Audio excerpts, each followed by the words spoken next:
डेरा सच्चा सौदा प्रमुख गुरमीत राम रहीम एक बार फिर जेल से बाहर आ रहा है। साजियों के रेप और पत्रकार रामचंद्र छत्रपति की हत्या के मामलों में आजीवन कारावास की सजा काट रहा राम रहीम इस बार 40 दिन की पैरोल पर रोहतक की सुनारिया जेल से रिहा किया जा रहा है। पैरोल की अवधि के दौरान वह डेरा सच्चा सौदा के सिरसा मुख्यालय में रहेगा।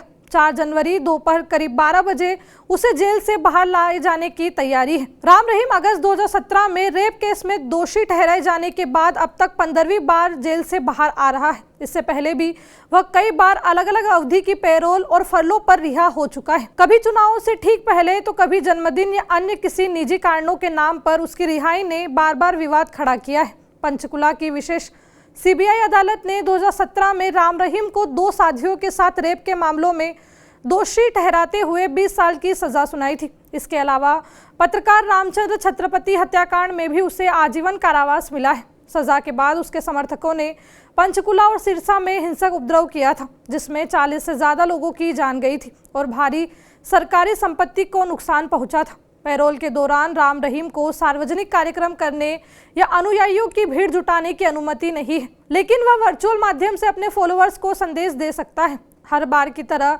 इस बार भी प्रशासन कानून व्यवस्था को लेकर सतर्क रहने की बात कह रहा है। खासकर सिरसा और आसपास के इलाकों में राम रहीम को बार बार पैरोल और फरलों मिलना सवाल खड़े करता है कि रेप और हत्या जैसे संगीन अपराधों में आजीवन कारावास की सजा काट रहा एक दोषी आखिर इतनी बार पैरोल पर कैसे बाहर आ सकता है। क्या पैरोल का मकसद सुधार और आपात जरूरतें नहीं होता?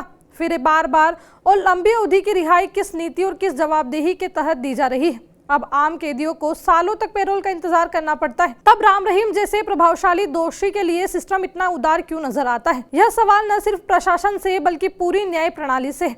बहरहाल इस मामले पर आगे जो भी अपडेट होगा हम आप तक पहुंचाते रहेंगे। इस वीडियो पर आपकी क्या राय है हमें कमेंट करके जरूर बताएं। मेरा नाम दीपिका है, देखते रहिए TV9।